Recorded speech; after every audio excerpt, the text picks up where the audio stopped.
And he just said to me that this is not okay, Ben. You made a commitment and I'm not able to fill that space now. What I'm angry about for you is where else are you showing up in your life like that? And the way that he presented that in that moment was super, super helpful, because there was a pattern that I was making in my life of making and breaking commitments. And he wanted to demonstrate to me how I was showing up. Welcome to the Awaken Man podcast, and today it's a solo journey. Recently, we've been having a conversation with our clients and the people that we work with about the value of story, and I felt it an appropriate time to share with you the story behind what brought me to start the Awaken Man podcast, the Awaken Man program, to begin my men's work journey, which has spanned the last 8 to 10 years of my life. And as I was writing it to share with you today, it was quite a special moment because I'd realised how far I'd come in such a seemingly short amount of time. And what was actually lovely as well was to really look at the different parts of the journey that I'd been on and the lessons that I'd taken from it. So as you're listening in or watching, because today I've even upgraded the studio for this special occasion, I've come over to the Podster Studios in Dubai, which is going to be the new home of our in-person interviews for the Awaken Man podcast. And I just thought, why not share a really iconic part of this hero's journey, a new part of my life. And I just wanted to take you back to the start of this journey, which I would call the awakening. And it was a part of my life where I was really pushing for success. I can see myself, I can almost feel myself being like the race car with the brakes on. And albeit I was pushing hard, working, earning lots of money, I was always on this constant journey trying to be myself. I was this seemingly happy guy who ran fitness boot camps. I would jump around, I would look joyful, I would have a smile on my face 95% of the time. Yet underneath all of that, there was this deep struggle going on that I was quite open about, but yet it was starting to consume me more and more. And what it led to, albeit there was huge high points, there came crashing lows. And I felt that the only way that I was going to break through that struggle was to get success, was to make more money, was to make the business do better. And as I share this story, what you'll realize is that so many men go through this same process. They try and fix personal problems by creating more success in their business. And I see this every single day with the guys that I work with. We buy marketing programs because they're sold to us saying that they're going to solve every problem, every ailment that we're experiencing. The marketers of those programs are so good. We think, okay, yeah, I'll just make more sales in my business, then I'll free up more time, then I'll have more time spent with my kids, my wife, my partner. And I bought into that. I went on a series of personal development binges trying to fix an inside problem with external validation. And one day I was in the shower. It was a defining moment. I was standing there, my head just held up against the glass. I was just leaning against it with the shower on the back of my neck, and I had this tension headache. And I didn't really suffer with things like that. I'm a really healthy guy, got lots of energy, and I'd had this tension headache for a number of days. And it wasn't just the headache which I was feeling. The symptom was in my neck was constantly getting pulled in training. I felt tight and tense in my back, and I felt this tightness in my chest as well. I remember thinking to myself, hang on a second, something's not right. Something's gonna give if I don't make something change. And what at the time I'd be trying to do was I'd training harder and harder. I'd pushing myself more and more. I was working longer and longer hours, trying to set myself free from this workaholic type behavior that was starting to consume me. And the problem was I'd recently found out that my partner, my wife at the time, she had turned around and said to me, I don't love you anymore. And equally, I had run into a pinch point in my business where there was some massive changes needed in order for it to flourish and go forward, right? And I remember thinking, wow, there's so much that I have to deal with. And my childhood programming in my teens is every time I had to deal with something difficult or challenging in my life, I would head to exercise. But not only just exercise that was maybe like yoga or something that was light and easy and like cardio, it was punishing workouts. So not only was I punishing myself psychologically, I was punishing myself physiologically as well. And I remember I'd abdicated so many parts of the business to others, and I'd ended up with this giant VAT bill. And that was just the thing that capped it all off. And as I was stood in the shower, I just remember just that thought of, right, this is enough. I can't stand feeling like this any longer. And it was strange because when the student is ready, the teacher appears. And I was going through Facebook at the time, and one of my buddies, Craig White, who is an exceptional men's coach, popped up on my feed, and he was sharing how he's got a retreat for high-performing men, like-minded men who need to get back to nature, who need to get back, unplug from their lives and connect with other men for a couple of days. And I was like, that sounds like a good idea. And what I realized at the time is I wasn't broken. I didn't feel broken or didn't feel depressed. I didn't feel, chronically anxious. Those couple of days, I knew that I had a lot of challenges on my plate, but I didn't want to go to a therapist or I didn't want a counselor. I knew I needed to step it up, but I didn't know the direction to go in. Anyway, I gave Craig a call on the phone and I committed to going on the retreat. A couple of days later, I opened the bill that I was going to get because I had a warning that I was going to get a big bill from the tax man. And a couple of days later, after having committed to going on the retreat, I saw that it was a £40,000 bill. I hadn't registered on time, and I phoned Craig up and I said to him, "Hey man, listen, I'm going to have to let you down. I can't come on the retreat because I've got to get funds to pay this VAT bill." And in that moment, he didn't just say, "Hey, that's okay, I totally understand." He took a tact which I'd not really experienced in my adult life. He got super and powerfully angry in a real clean, cold manner. And he just said to me, "This is not okay, Ben. You made a commitment and I am not able to fill that space now. What I'm angry about for you is where else are you showing up in your life like that?" And the way that he presented that in that moment was super, super helpful because there was a pattern that I was making in my life of making and breaking commitments, and he wanted to demonstrate to me how I was showing up. And in that moment I recommitted. I said to him, "Listen man, I absolutely get that and I'm really grateful for how you've shared that. What I'm going to go and do is I'm going to go and create the opportunity for me to come." And that day I was in a dark place, I was in a tough place. I moved heaven on earth to get things in place for me, not only to go on the retreat but to start to bring in the revenue that was necessary to pay the VAT bill and flourish afterwards. And I think just in that moment, and I think that's what's super powerful about mentoring, coaching, having great men in your life, is that sometimes someone needs to take a stand for you in moments like that. And I didn't have someone who was willing to be as truthful and honest with me like he was. It was incredible. And I didn't need sympathy at that point. I needed it to be called up, not called out. And that was super powerful. It so helped me so much. And that was what I didn't know at the time, which was the beginning of my men's work journey. Now, men's work to me wasn't something I even knew the name. I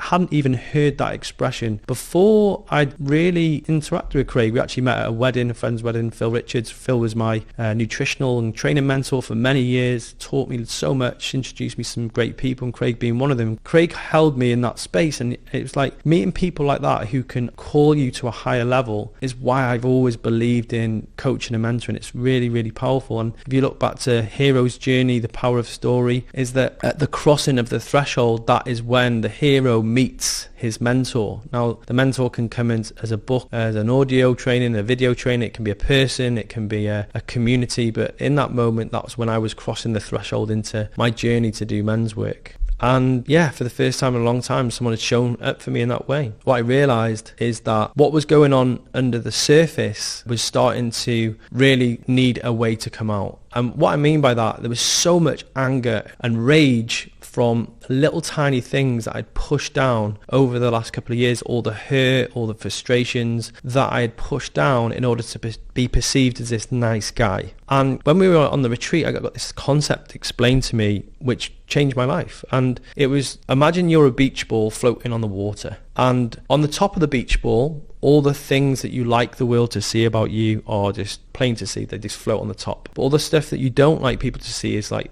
I'm actually gesturing underneath and on the bottom of the beach ball. And what you spend a lot of your time, energy and effort doing in life is holding that beach ball below the water. Now, the more dark parts of yourself that you're trying to keep hidden, the more effort and energy that you expend pushing down, trying to hide that from peers, co-workers, colleagues, friends. And these are things like selfishness, anger, aggression, scattiness, disorganization. And because I was trying to hold this down and keep it hidden from the world, I often found that it was freaking exhausting. That day that I can track back to where I was hurting and standing there in the shower, it was a product of having held myself down and pushed all these emotions down for such a long time. And the question I was having is like, why did I have all these skills, intelligence, interpersonal skills, yet I still felt so much pain and struggle? Well, largely because I didn't have a safe space, a place,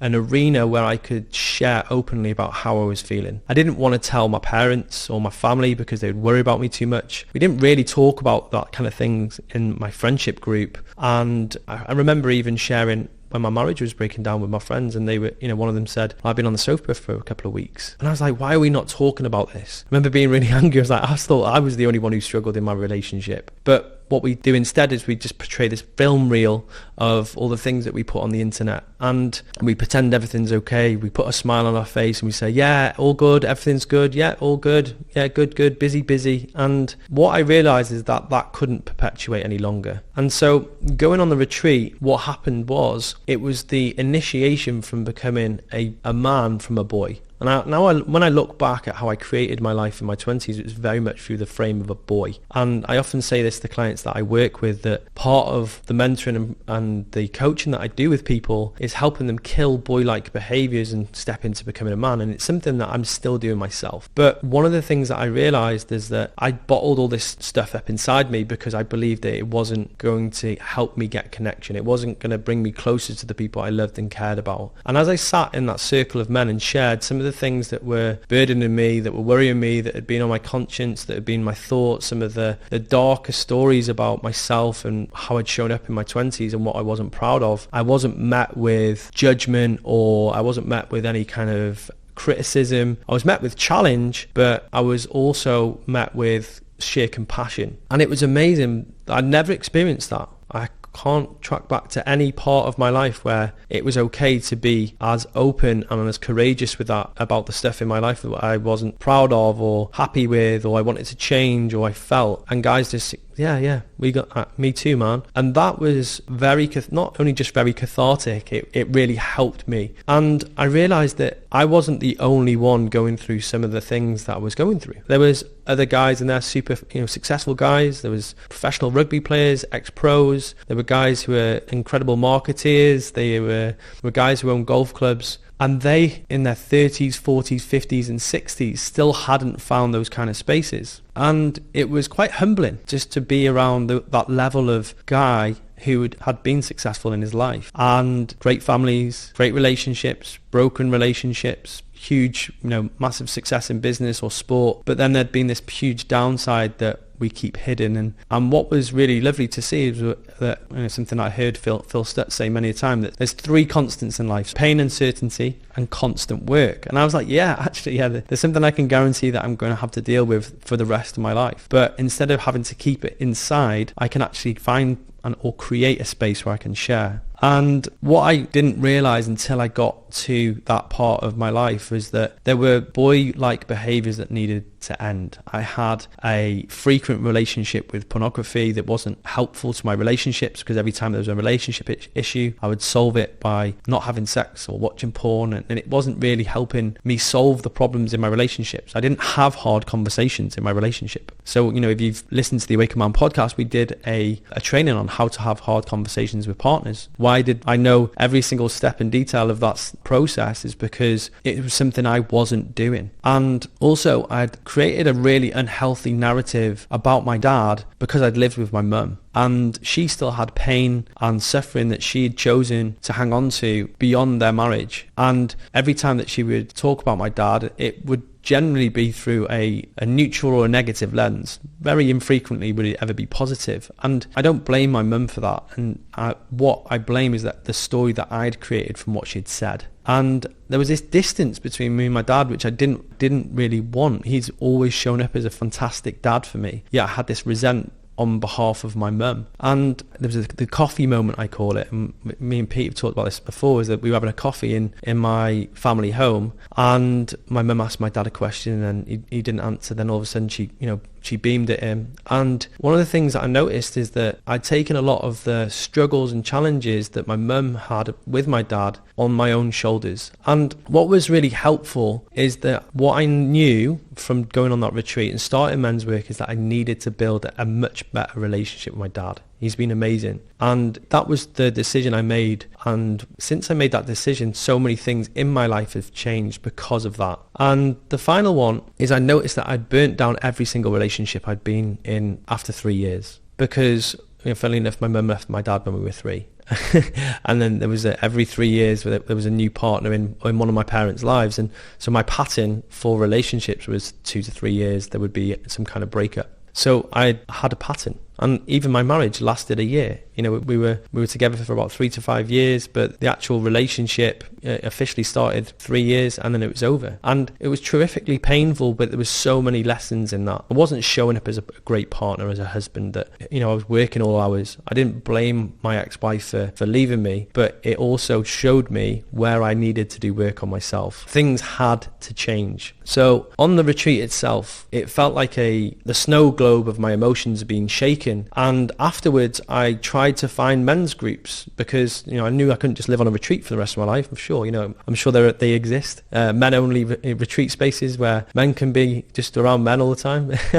It sounds quite idyllic. At the same time, what I noticed was all these things that I wanted to change and challenge. I needed a support network. And I tried looking, we went to Manchester men's groups, I went to a Liverpool men's group, I went to look for men's spaces, and I felt that I didn't really enjoy those spaces as much as I wanted to. The conversation wasn't what I wanted to hear or the ones I wanted to be involved in. The types of guys were not my guys. They were often counterculture, anti-establishment guys, what I would say that the kind of yoga pant wearing, tree hugging guys, which I love to my core. I love spending time with them, but they weren't having the conversations that I wanted to have. I wanted to build a phenomenal business. I loved talking about money and making lots of money. And I love business and I loved all the parts of business. And these guys just didn't have those conversations, right? So it was tough. And so what I noticed is that I had to go and find it. I had to go and seek. And this is the part of the hero's journey, like the search, right? So I was searching, and in that same year, I started following a guy called Yaseen Dadabi. And Yaseen is an exceptional businessman. He's had all accolades of business. He's worked for Starbucks, worldwide. He's worked for his own family business, which is hugely successful. He's a great coach, mentor. And he wrote on Facebook frequently, and these posts were like frequent and long, and he really just shared so much wisdom. And I was like, wow, this guy's just never really experienced information and transformation like this guy describes. And anyway, I'd followed him for a year, and he popped up on his Facebook one day that he was coming to the UK, and that Pete Taylor, my now business partner, my partner on the Awaken Man podcast, shared this post saying, I'm bringing Yaseen over from Canada to London for our event. And I instantly signed up because I wanted to experience what Yaseen was like in person. And I remember going down to London, and we had this, it was called Quantum Leaps event, and we did loads of different tasks, and we shared, and it was a really, really great personal development session. At the end of the session, I walked up to Yaseen and I said to him, listen, I'm looking for a mentor, really do believe that you could be it, and I'd love to find out if we could work together. And he said, it was kind of like a no to begin with.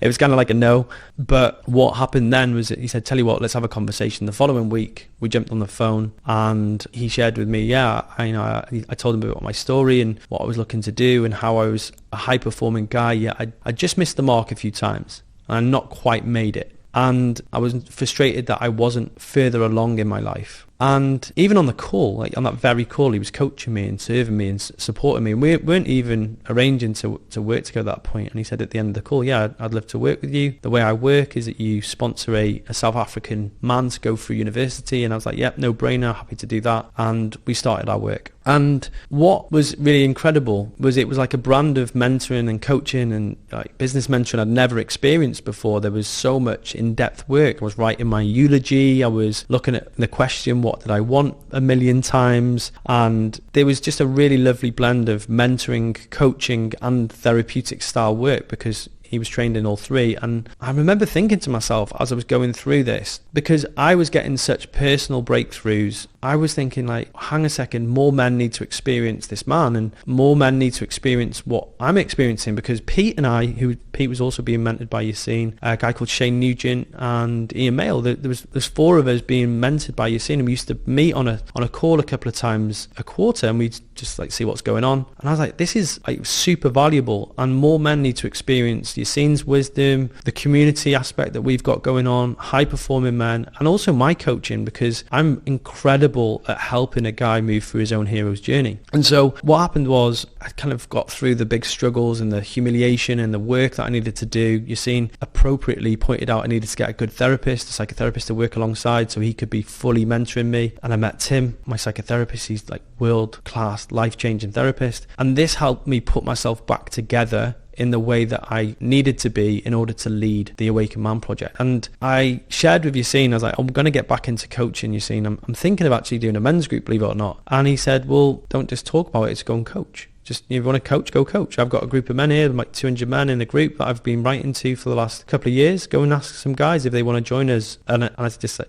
us? What do you mean us? He goes, we'll do it together. We'll do it. We'll do a men's group together. And I remember thinking to myself, holy shit, you know, this guy who I admire and my mentor wants to do a men's group with me, wants to be in business with me. And actually something that Yaseen had pointed out to me during my work with him is that he goes, Ben, you self-sabotage. And I was like, no, I don't. How can I self-sabotage when I'm willingly trying to become successful every single day? It's a big thing for me. I want to be a great partner. I want to be a great businessman. I want to be a great man. How would I be self-sabotaging? And he pointed it out. I looked back across all my athletics career, my career in early business, my relationships, some of the opportunities I've had in my life. And I was like, oh, wow. And it didn't really hit at that point. You know, it's taken really 2 years to get really front and center about what that looks like. But when he asked me, I actually left it a couple of weeks. And that was one of my behaviors, like self-sabotaging. I get an opportunity and I just sit back and wait. And he said, by the way, if we're going to do this, we're going to start at the end of April. If you haven't got 10 guys, we're not doing it. And I was like, oh shit, okay, right. And I started making offers to these guys, like you're saying to them what we told them what we were doing. It was just a concept. I was just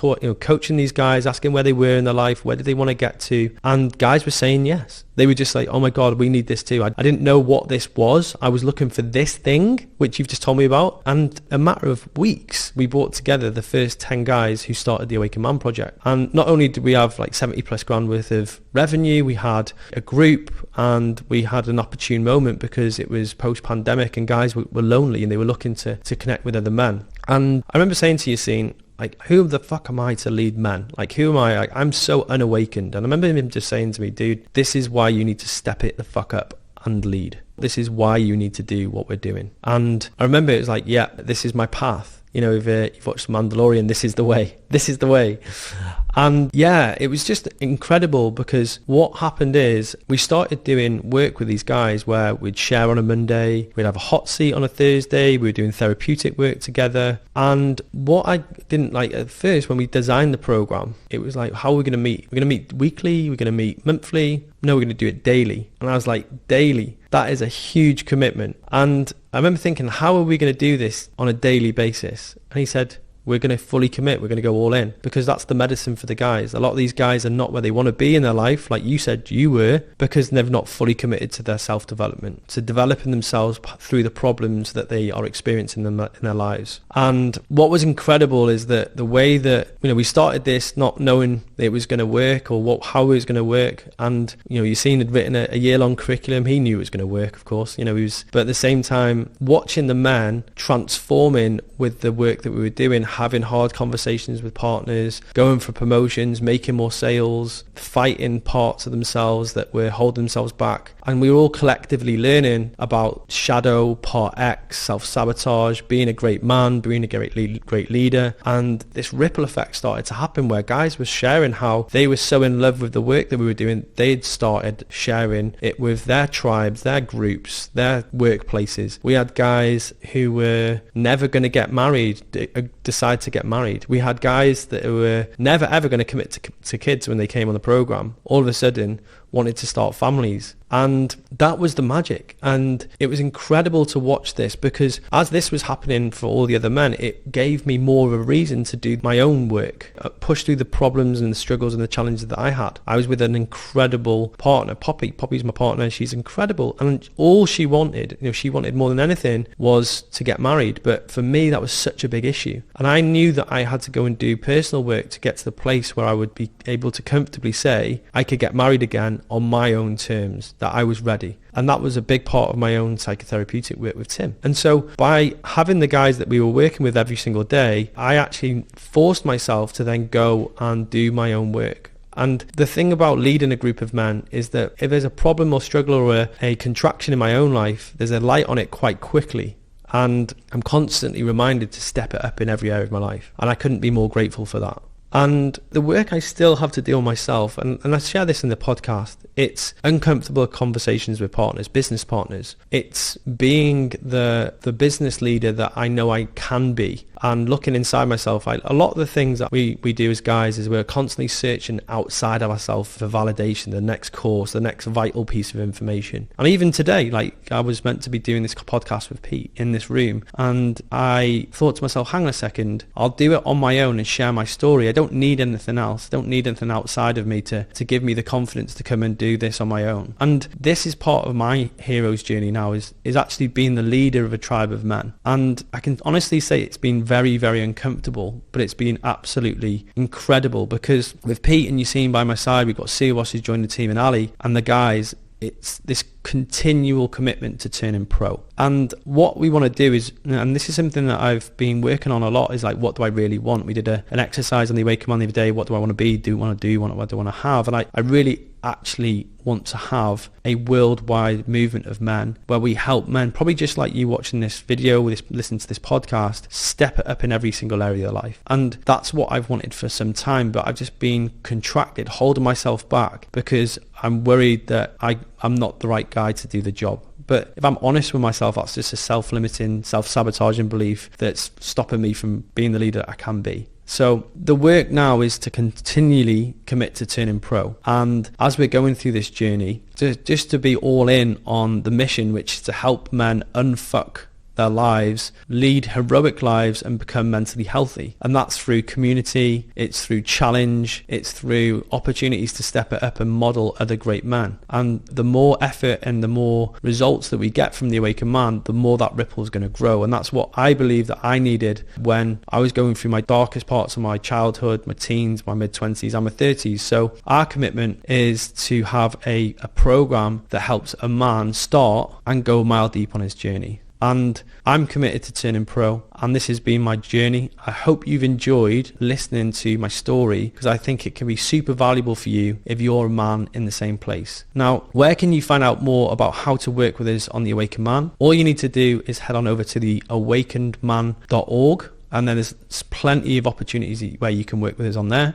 We equally have something called a men's business event. We have that normally like once or twice a year. And we have what's called a breakthrough week, where you can come and join us for 1 week complimentary, where we'll help you have a breakthrough in one area of your life. Because I remember when I was in my kind of dark part of my early 30s, I needed that breakthrough and I got it. And I want to give that to you too, selfishly. Thank you for watching. Thank you for listening. And we'll see you on the next episode.